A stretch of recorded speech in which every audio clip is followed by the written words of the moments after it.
మా బొమ్మల పుస్తకాలు అనుకుంటున్నావా? ఇంగ్లీష్ పుస్తకాలే. నువ్వు చదవాల్సిన పుస్తకాలు అక్కడ ఉన్నాయి. I know uncle. I want to read this book. ఆ కాలం కాదయ్యా ఇది. మా కాలంలో చదువుకోవాలని ఆశున్నా అవకాశం లేదు. కానీ ఇప్పుడు మా పాప ఇంగ్లీష్ మీడియం చదువులు చెప్పే ప్రభుత్వ బడిలో చదువుతోంది.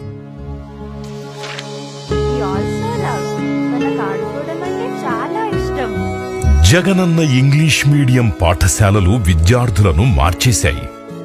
విద్యార్థులకి ఇంగ్లీష్ పై ఉన్న భయాన్ని తొలగించి వారిని ప్రపంచ పౌరులుగా ఎదగడానికి జగనన్న కొత్త బాట వేస్తున్నారు.